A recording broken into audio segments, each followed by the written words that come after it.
¿Qué tienen que ver el himno nacional, las jugaditas de siempre y las elecciones de este 2023? Junto con ustedes, en esta videocolumna, como ustedes pueden ver acá en el banner de abajo que hemos titulado 3x1, vamos a tratar de reflexionar para encontrar esa relación que debe existir, que creemos nosotros que existe entre el himno nacional, por lo menos en esta estrofa que ustedes alcanzan a ver ahí, el recuerdo y el presente de las jugaditas y las elecciones del 2023. Mi nombre es Omar Orlando Tobar Toches y estoy muy gustoso, muy complacido de estar aquí nuevamente con ustedes en su espacio de análisis y opinión independiente y contrahegemónico que se llama La Conversa de Fin de Semana. En primer lugar, agradecerles a todos nuestros y nuestras colaboradoras, las backers y los backers, por hacer parte de esta campaña de financiamiento de soporte económico que se llama Una Vaca por la Conversa, que ustedes ya pueden estar viendo acá en la parte de sus pantallas. Se meten, le dan clic al enlace que hemos dejado en nuestras redes sociales y aquí en la descripción del video en YouTube. Le dan clic fácilmente, muy intuitivo, hacen sus aportes económicos en esta campaña que hemos denominado Una Vaca por la Conversa.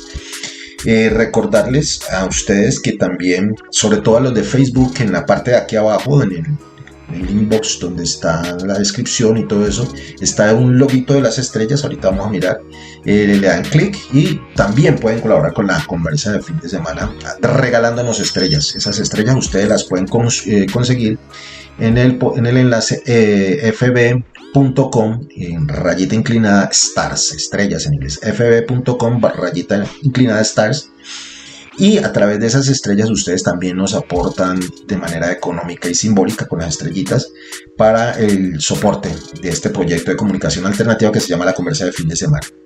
Y también agradecer a las personas que se han vinculado de manera de pauta publicitaria a este proyecto comunicacional que se llama La Conversa y que ustedes van a ver su mensaje ahorita más adelante. A todos ustedes, muchas gracias por su paciencia, por su generosidad, a todos los que nos ven, los que nos siguen. Y hablando de eso, por favor, ya pueden estar viendo en las pantallas nuestras redes sociales. Los invitamos a que le sigan dando manito arriba, me gusta a nuestro fanpage de La Conversa en Facebook. Reiterar la invitación para que le den suscribirse y darle clic en la campanita para que cada que subamos material nuevo en nuestro canal de YouTube de La Conversa de Fin de Semana, pues ustedes se den cuenta. De igual manera, recordarles que ya estamos en Threads, en los hilos, en Instagram, y también estamos subiendo material en TikTok. No olviden también darse una pasadita para una lectura de nuestros contenidos escritos en nuestro blog de La Conversa de Fin de Semana. La Conversa de Fin de Semana.blogspot están las columnas nuestras y de nuestros columnistas invitados, el repositorio de los videos de nuestro canal de YouTube y unos enlaces a otros sitios de interés. Y finalmente decirles que si quieren escribirnos, también lo pueden hacer a través de nuestro correo que ustedes veían allí, laconversafindessemana@gmail.com, o también textearnos o llamarnos si quieren a nuestra línea de WhatsApp, el 311-322-7651, repito, 311-322-7651. Recibimos peticiones, quejas, reclamos o sugerencias. ¿Qué quieren? ¿De qué quieren que hablemos? ¿Con quién quieren que conversemos aquí en La Conversa? Que este espacio de ustedes. Bueno, muy larga la presentación, los voy a dejar con la introducción de este programa. Por favor, empiecen a darle compartir con sus redes, inviten a sus amigos, pónganse cómodos, traigan sus pasabocas, sus bebidas y apréstense a compartir con nosotros la reflexión en esta videocolumna 3x1. No siendo más, los dejo pues con la presentación oficial de nuestro espacio. No se desconecten.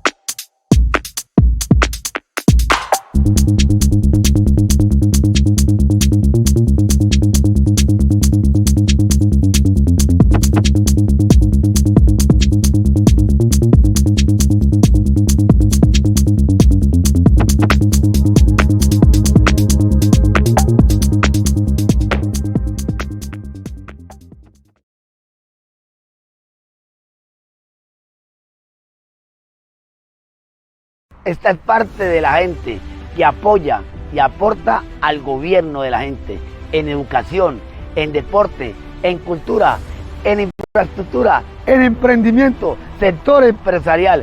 Te invitamos a ti a que hagas parte al gobierno de la gente.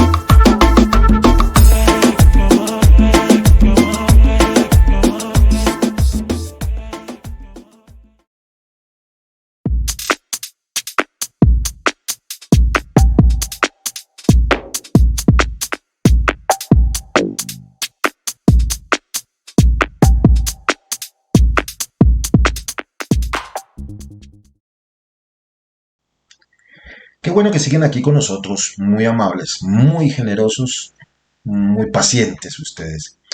Estamos estamos en la conversa de fin de semana, en la videocolumna 3x1. Como en las canciones de los chalchaleros, las canciones de los viejitos, nosotros los viejitos, vamos por la primera. Tiene que ver con por qué no cesó la horrible noche. ¿Por qué decimos nosotros que no cesó la horrible noche? ¿Por qué colocamos esta figurita? ¿Y por qué de esta figurita que nos acompaña aquí un momentico? Mientras estamos hablando ustedes y nosotros.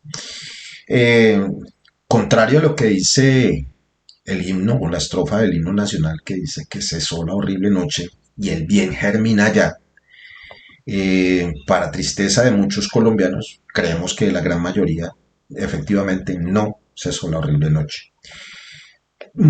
Aquí en emisiones anteriores de la conversa de fin de semana hemos mencionado que gracias a la mala decisión nuestra, suya, mía, a la hora de elegir nuestros congresistas, representantes a la Cámara y senadores, permitimos que esa idea que compartimos la gran mayoría de los colombianos de la verdadera gente de bien y que tiene que ver con el cambio de las costumbres políticas en la manera de hacer política, pero sobre todo en la manera de administrar lo público, es decir, el billetico suyo y nuestro, pues no pudo avanzar, porque nuevamente volvimos a elegir mal o no quisimos elegir bien. Eh, la oposición la oposición al actual gobierno de la propuesta del gobierno nacional del pacto histórico, la idea original del pacto histórico de cambiar las maneras de hacer política y administrar los públicos, pues se vieron debilitadas por esa mala decisión de nosotros.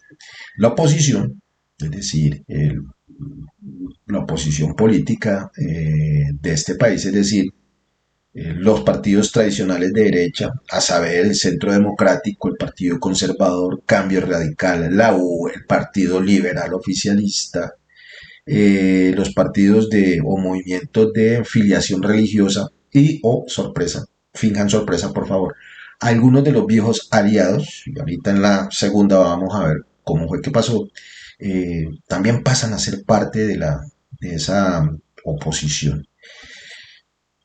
Esa es la oposición en teoría política visible, pero la oposición real, es decir, ese grupo de mujeres y hombres de derecha, conservadores, las élites colombianas, al darse cuenta de la debilidad del gobierno, esa debilidad que le permitimos tristemente ustedes y nosotros, el no votar bien nuestros congresistas, ha permitido que esta oposición al proyecto original del Pacto Histórico de Cambio eh, ha empezado a avanzar en una estrategia de la cual aquí hemos hablado antes, la del golpe de Estado blando. Acuérdense ustedes, aquí hemos hablado del golpe de Estado blando, que tiene dos componentes. Aquí lo hemos hablado, permítanme, lo repito, la manipulación de la información y el uso del lawfare.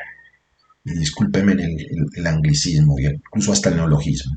Para la primera, para la manipulación de la información, cuentan con dos armas y dos aliados superpoderosos que la mayoría de nosotros encontramos como difíciles de vencer. Los unos, los medios de la producción, pero más que los medios de la producción, los medios de comunicación. Pero permítame, antes que los medios de comunicación, sus dueños.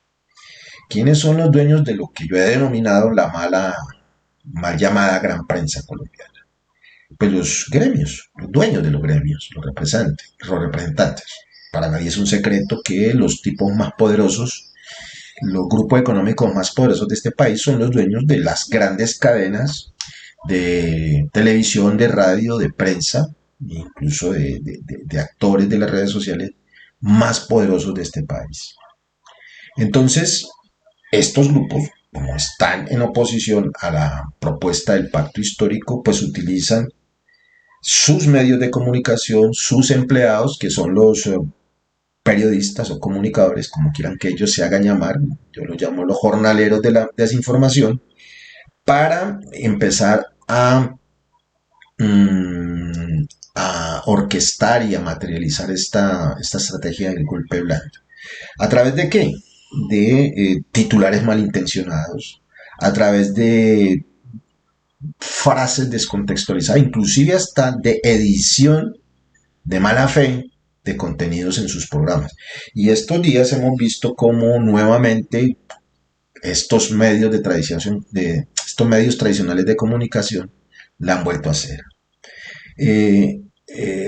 Pusieron en duda a través de unos titulares malintencionados, mentirosos, que tuvieron que incluso sacar de las redes y del aire, en los que se afirmaban, incluso se puso en duda la salud mental, la salud física y mental del presidente de la República, por unas supuestas declaraciones del hermano del presidente, que fueron obviamente desmentidas inmediatamente y que sin sonrojo alguno los señores tuvieron que quitar de su parrilla de programación. Pero no contentos con esto, siguieron con esas mismas piezas de comunicación tratando de hacernos creer a ustedes y a nosotros que existe un acuerdo entre el actual gobierno nacional de Colombia del pacto histórico en cabeza de Gustavo Petro, con las mafias del narcotráfico y con los delincuentes, a través del mal llamado pacto de la picota. A través de la edición de mala leche de una entrevista que hizo un programa de una cadena nacional de televisión, que luego tuvo que salir públicamente a aceptar que había manipulado esa información y que había descontextualizado mucho de lo que se había dicho ahí y que se había hecho edición de ese contenido para que tratara de decir eso que les acabo de decir. Es decir, miren cómo ustedes, inclusive ellos mismos aceptan ante la evidencia pues de la mentira que están manipulando. Y esa es orden de los dueños de esos medios, es decir, de los gremios de la producción colombiana que no están de acuerdo con que el mandato suyo y nuestro de cambio prospere. Entonces, allí hay una parte de esta estrategia del golpe de Estado blando. Pero la otra estrategia del golpe de Estado blando de que les hablaba era la del lawfare. De eso también ya hablamos acá. ¿Y en qué consiste el lawfare? El lawfare, palabra más, palabra menos, pues para no repetir la conversa que ya hicimos acá, tiene que ver con el uso de la justicia con fines políticos, para hacer una guerra política. Y para muchos de nosotros es claro que esa guerra está declarada. Y está declarada en cabeza de los titulares de los entes de control de este país, que son a saber la Fiscalía General de la Nación, la Procuraduría General e incluso la Defensoría del Pueblo.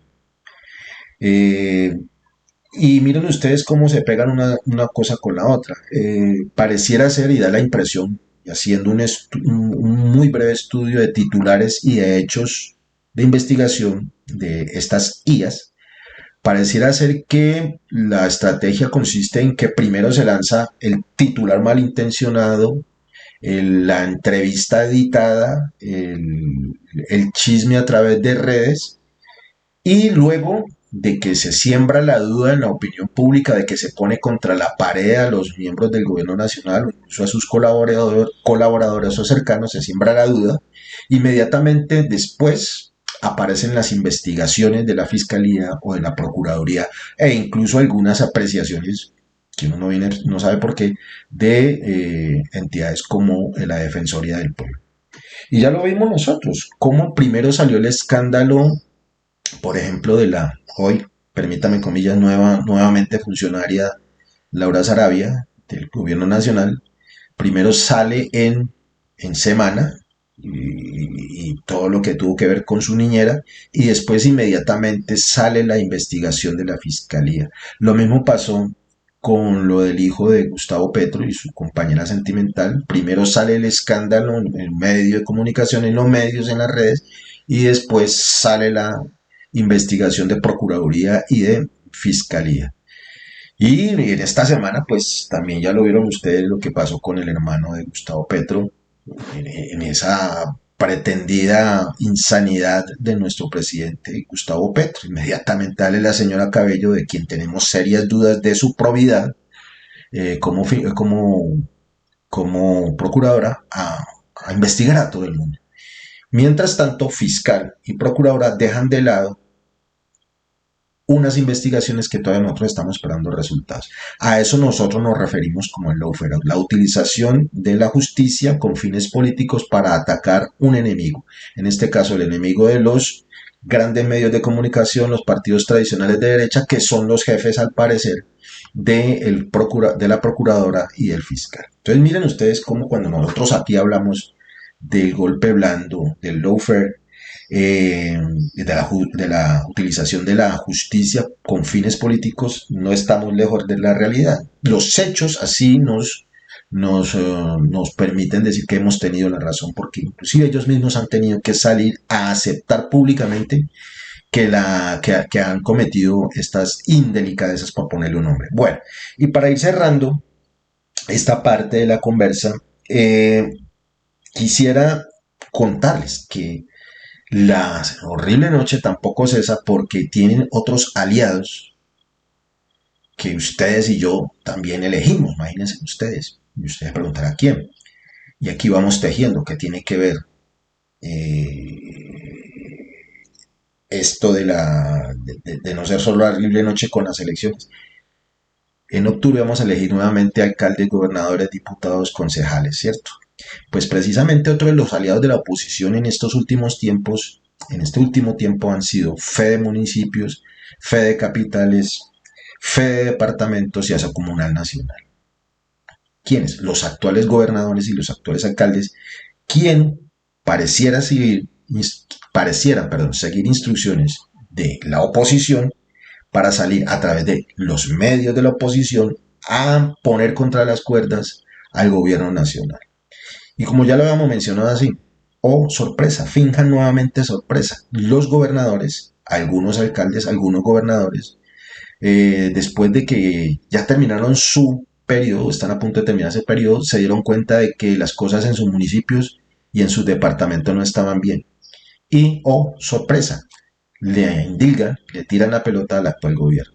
Lo que ellos no hicieron durante 3 años en el gobierno pasado, pretenden endilgárselo, su ineptitud, su falta de eficiencia, incluso hasta su corrupción, se la quieren endilgar al gobierno del pacto histórico. Obviamente eso parece libreteado por los mismos libretistas de los medios de comunicación de la oposición. Entonces, por todas estas razones, por esas malas decisiones que hemos tenido nosotros, estamos diciendo en esta primera que parece que no cesó la horrible noche.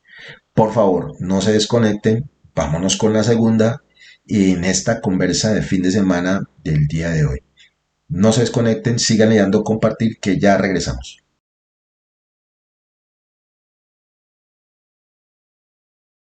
Esta es parte de la gente que apoya y aporta al gobierno de la gente en educación, en deporte, en cultura, en infraestructura, en emprendimiento, sector empresarial. Te invitamos a ti a que hagas parte al gobierno de la gente.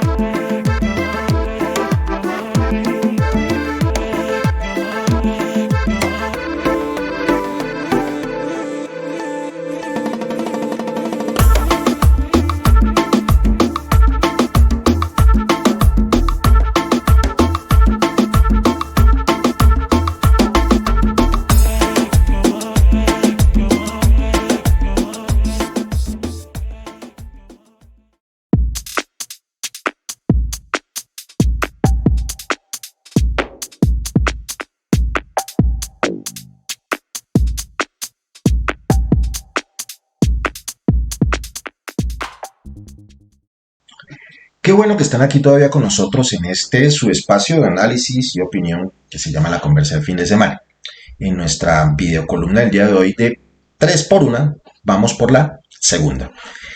En estos días han generado opinión las posiciones, pero sobre todo las acciones de algunos congresistas, y miren ustedes de lo que hablábamos ahorita en la primera, que en apariencia eran aliadas, para ser más preciso, aliadas, algunas de ellas, de la propuesta política del pacto histórico, esa propuesta de cambio en las formas de hacer la política y en la forma de administrar lo público. Eran aliadas, algunas de ellas. Y ahora pareciera que ya no son tan aliadas y pareciera que se han pasado al lado de la oposición. Me refiero a lo sucedido con 3 congresistas mínimo que en esta semana han sido objeto de debate en los medios de comunicación, en las redes, incluso en unos debates bastante álgidos, y ahorita vamos a explicar un tanto por qué, que propusieron en esta nueva legislatura nuevamente pararle el ritmo a la discusión de la reforma al sistema de salud pública de Colombia, del que ya también hemos hablado aquí en la conversa de fin de semana.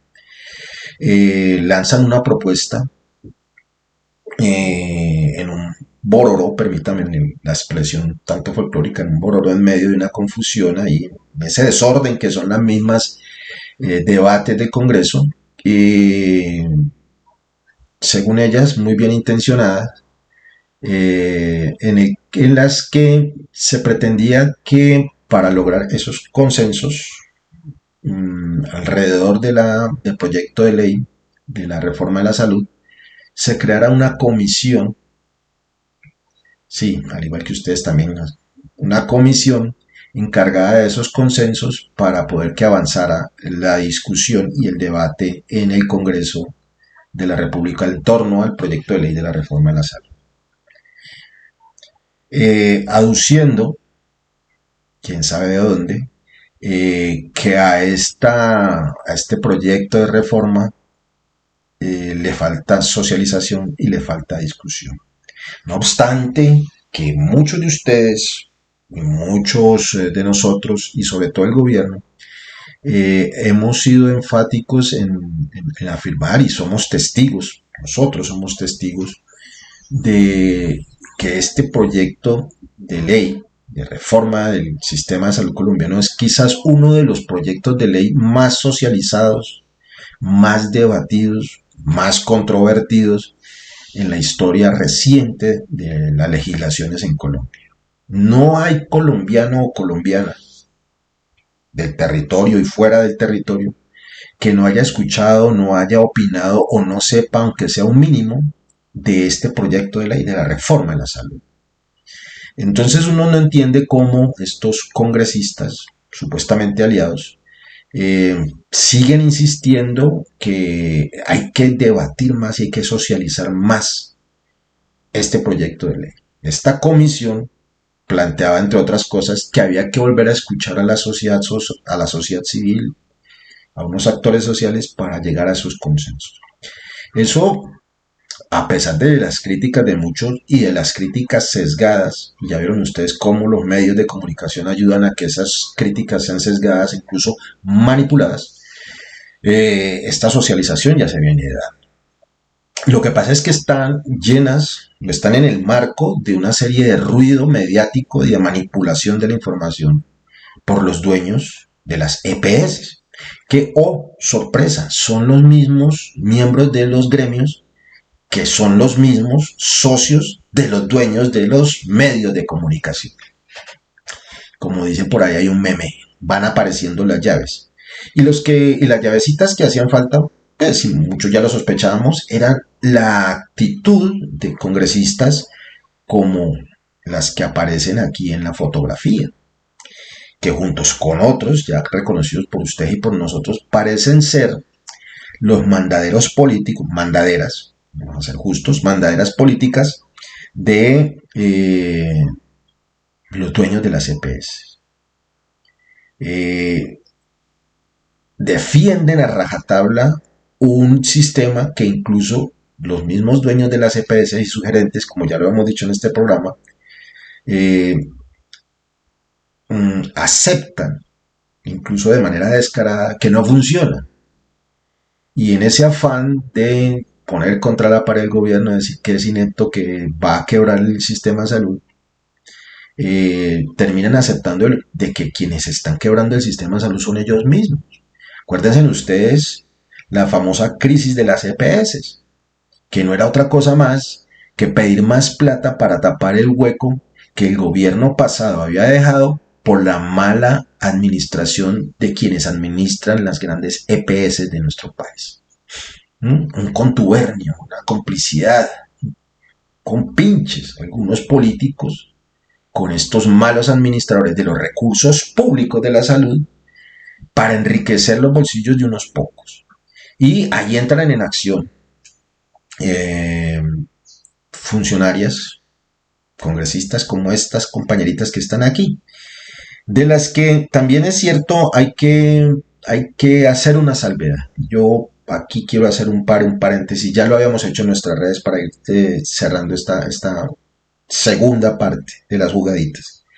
No obstante, lo evidente de la jugadita mandada a hacer por los gremios de la producción colombiana, que son los dueños de las EPS, que son a su vez los dueños de los medios de la comunicación a través de algunos congresistas y algunas congresistas, de esta jugadita, pues, de entorpecer el transcurso del debate.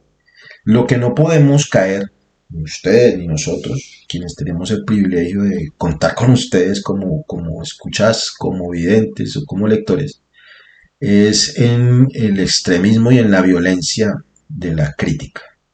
¿A qué me refiero? Todos tenemos derecho a opinar, todos y todas tenemos derecho a opinar, a expresar nuestro pensamiento, nuestra manera de ver la realidad, nuestra manera de ver las cosas, los fenómenos sociales, los fenómenos económicos o los fenómenos políticos.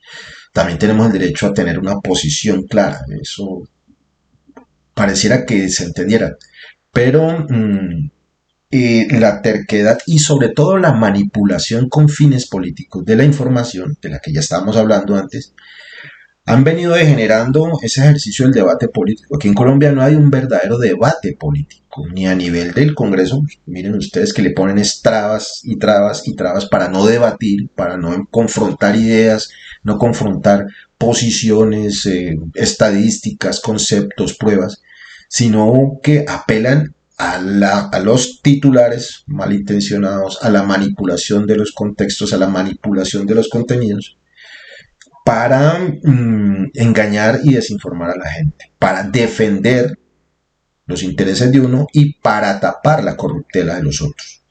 Y en ese orden de ideas estamos una serie de colombianos y colombianas inmersos en una polarización artificial en la que quienes lideran la opinión se han encargado de ir caldeando los ánimos entre las fanaticadas de un lado y del otro, para después descargar su responsabilidad en las redes sociales, en ustedes y nosotros, los consumidores de información, diciendo que es que nosotros somos quienes estamos degenerando el debate y quienes estamos pasando a los extremos. Y entonces aquí ya, para ir cerrando, la conversa de fin de semana y su director, quienes está hablando Omar Orlando Tobar Troches, no conectamos con el uso de la violencia en ninguna de sus formas para manifestar nuestra posición en contra de tal o cual opinión, de tal o cual posición, de tal o cual fenómeno. Mucho menos vamos a conectar pues con el maltrato, con la injuria, con la calumnia en contra de las personas. Eso aquí nosotros no conectamos con eso. Por lo tanto, nosotros rechazamos que el maltrato del cual fueron víctimas las congresistas que propusieron la famosa comisión de Empalme, no hay derecho a que se las maltrate. Pero aquí también hay que hacer una salvedad, y ya con esta me despido, como dicen aquí algunas canciones. Reitero, no vamos a justificar de alguna manera pues el maltrato físico, verbal mediático, el bullying mediático que llaman, del que son víctimas algunas personas, sobre todo las mujeres. Pero también tenemos que hacer salvedad de que la manipulación de ciertos grupos vulnerables de la sociedad, es decir, la manipulación inclusive de su vulnerabilidad, no puede utilizarse como escudo, como cortina de humo para tapar ni los intereses particulares que defienden, que no son los intereses públicos para los cuales estas funcionarias o estos funcionarios fueron elegidos o nombrados, ni mucho menos para tapar su ineptitud, su inhabilidad, su falta de coherencia y su falta de lealtad. Es decir, yo no me puedo escudar, y voy a utilizarme como un ejemplo pues para no herir susceptibilidad, yo no me puedo desplazar en que soy un hombre adulto mayor, indígena o negro, como quiera, y que porque soy indígena o negro de adulto mayor, tengo la licencia para hacer lo que me da la gana y ninguno me puede criticar porque me estaría criticando por racismo o por grupo etario. No, yo no puedo utilizar mis condiciones que yo considero, y esto es a manera de ejemplo para que me entiendan, que yo considero factores de vulnerabilidad como mi etnia o como mi edad, para poner un ejemplo nomás, para esconder mi ineptitud, esconder mi falta de lealtad, esconder mi falta de coherencia. Eso no se puede hacer. Entonces, como dicen los mayores, ni tanto que queme al santo, ni tan poquito que no lo alumbre. Un poquitico de cordura. Y finalizando ya esta segunda de las tres, los invito a que no nos dejemos caldear los ánimos. Quienes pedalean, como decimos en el argot colombiano, en el argot popular, quienes fogonean todo eso son los mal llamados generadores de opinión, y esos no están en esta orilla de acá, de nosotros los alternativos, ni de usted como usuario de las redes. Están en quienes manipulan la información en los grandes medios y por contexto y por extensión la llevan a las redes, incluso poniendo a funcionarios de ellos, los mal llamados jornaleros de información o periodistas, como se hacen reconocer ellos, a caldear las redes, a torear a la gente para después señalar a la misma gente de que son extremistas. No se desconecten, ya regresamos con la última parte, la tercera de esta videocolumna 3x1. No se desconecten, ya regresamos.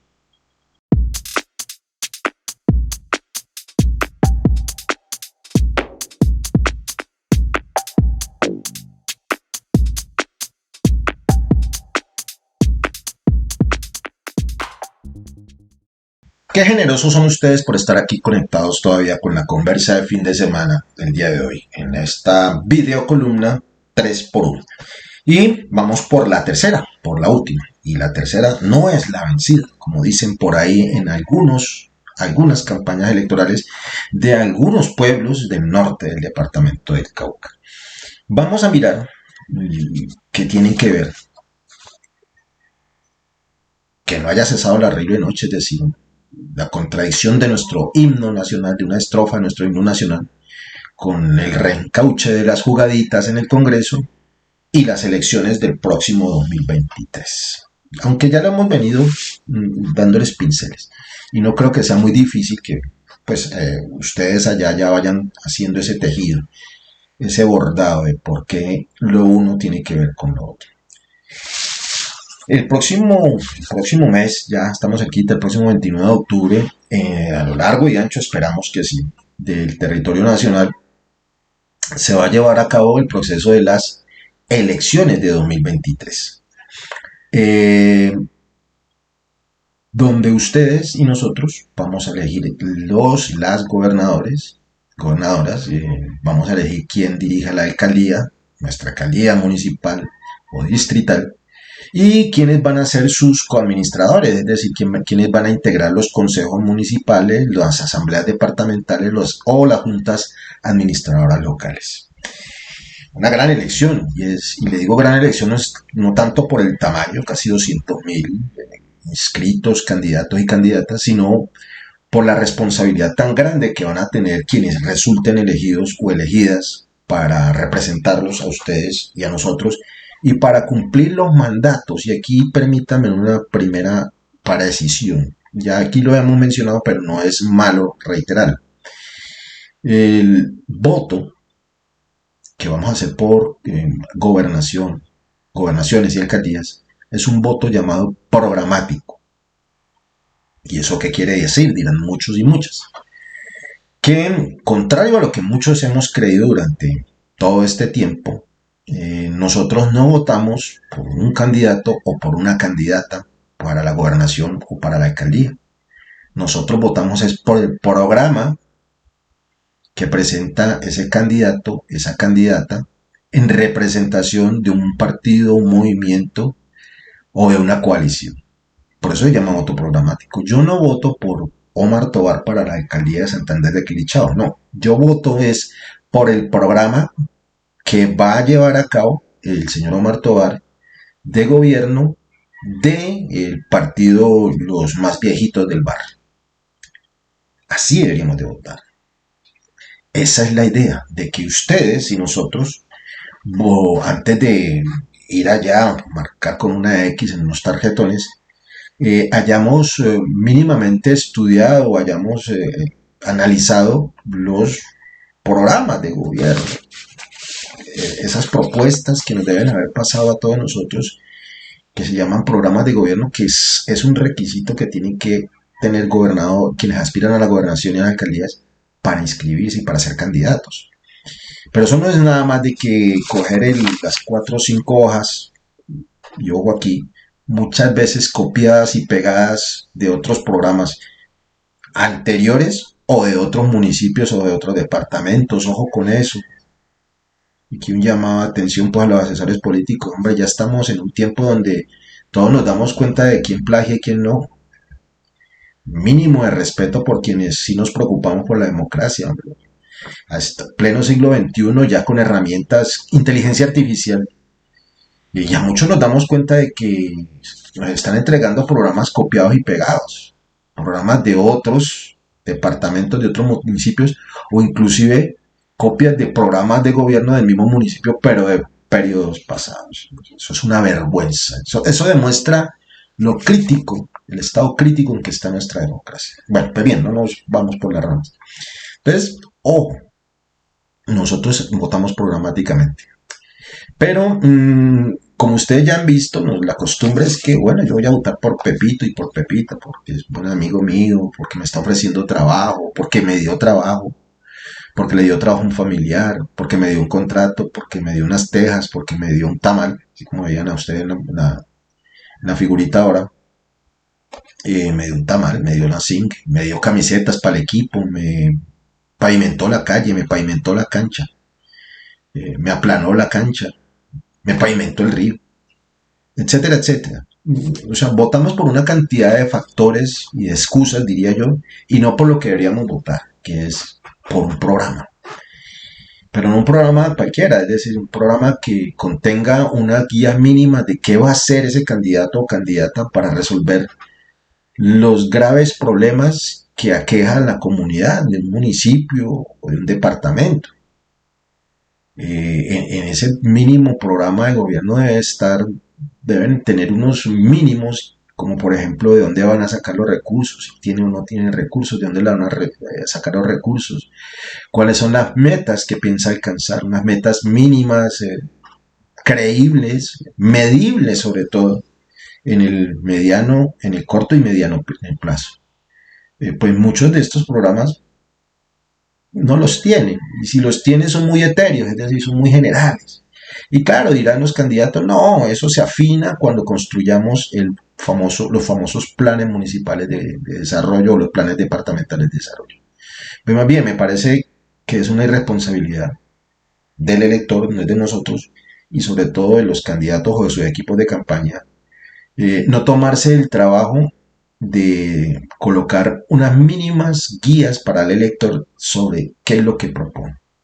Apelan pues al discurso 20 juliero de siempre, a la manipulación de las clientelas, y a una serie de excusas que son baladíes. Por eso yo empezaba diciendo esta parte, la tercera no es la vencida, no puede ser, para poner un ejemplo aquí en mi municipio, que una de las razones por las cuales nos dicen que deberíamos votar es porque esta es la tercera y la tercera es vencida.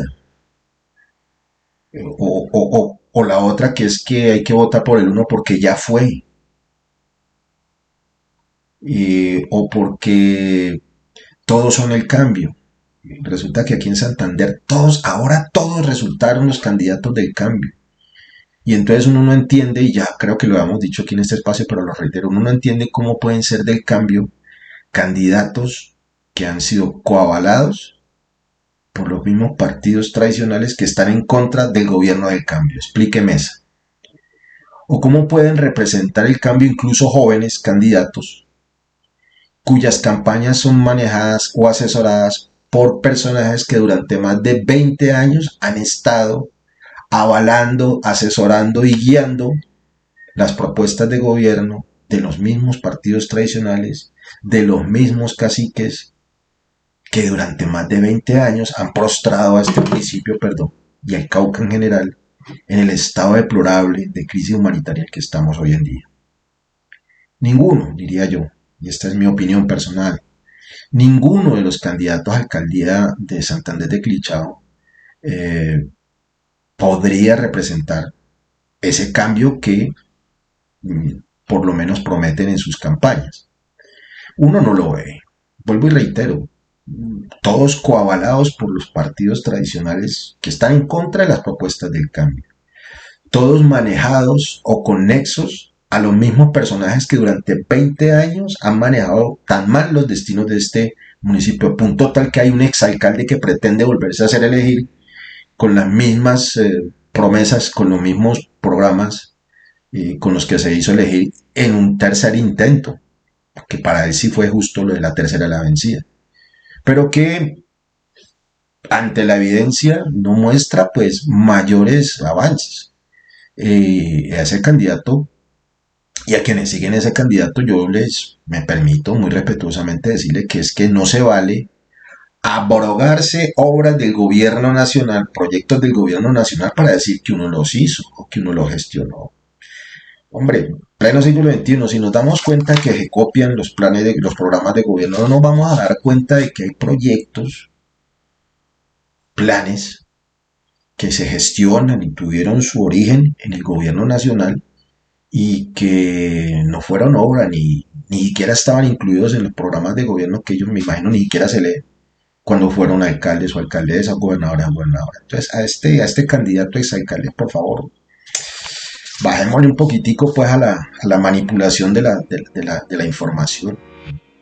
Pues tuvo la fortuna de ser alcalde cuando se empezaron a materializar, y ojo, con esto voy terminando, eso ya fue hace casi 12 años, y yo no veo de qué se jacta de gestionar esas obras del gobierno nacional cuando ni siquiera se han terminado de hacer. Y ojo, pueblo de Santander de Quilichao, los mismos personajes que durante 20 años no han sido capaces de inaugurar el nuevo hospital regional de aquí de Santander de Quilichao, de que no fueron capaces de presionar de que la sede de la Universidad del Cauca se entregara completamente, lo mismo que el SENA, que lo entregaron por retazos, y que se hayan convertido por lo menos el hospital regional en un elefante blanco, no pueden ser los que nos digan a nosotros de que han gestionado durante 20 años el progreso de Santander de Quilichao, y que son los mismos que están asesorando, válgame Dios, a las nuevas promesas de cambio en las caras jóvenes de estos candidatos a la alcaldía. ¿Y qué tiene que ver eso, que me metí muy en lo local, con lo de las jugaditas y con lo de las no sé, la horrible noche? Tiene que ver en que si no elegimos bien en estas próximas elecciones, en octubre, vamos a volver a cometer el mismo error que cometimos en el Congreso, en las elecciones del Congreso pasado. Vamos a reencauchar a estos clientelistas, a estos politiqueros y politiqueras de siempre, y vamos a frenar el impulso que tenía la propuesta original del pacto histórico del cambio de las costumbres políticas y de la administración pública. Se van a empoderar, ya se empezaron a empoderar por lo menos de los avales del pacto histórico. Se van a empoderar del discurso, ya lo están haciendo, del discurso de cambio del pacto histórico. y nos van a poner unos personajes ahí que lo único que van a hacer es reencauchar y reagrupar las viejas fuerzas de la derecha tradicional para que en las próximas elecciones ese sueño de cambio suyo y mío, porque votamos millones y millones de colombianos, no sea realidad. Aunque no lo crean, las elecciones, el resultado de las elecciones en lo local va a determinar el futuro próximo de ustedes y de nosotros. Ni más ni menos, ustedes y nosotros, con la decisión que tomemos el próximo 29 de octubre, determinaremos a ciencia cierta si queremos el cambio o queremos lo mismo. Nosotros más adelante les diremos cuál será nuestra línea, aunque ya la hemos anunciado, pero a su tiempo lo daremos. Por hoy no es más, quería compartir estas reflexiones. Invitarlos para una próxima emisión de la conversa de fin de semana, si no pasa nada raro, dentro de 8 días. E invitarlos nuevamente a que estén pendientes de nuestras redes sociales, de nuestros contenidos, a que les sigan dando me gusta, suscribirse, seguirnos y no se olviden de nuestras campañas de financiamiento. Una vaca por la conversa de fin de semana en el portal baki.com, mandarnos estrellas a través de Facebook y agradecerle nuevamente, y con eso los dejo, a nuestros anunciantes quienes pautan con este proyecto de comunicación alternativa y contrahegemónica que se llama La Conversa de Fin de Semana. Cuídense mucho, nos vemos.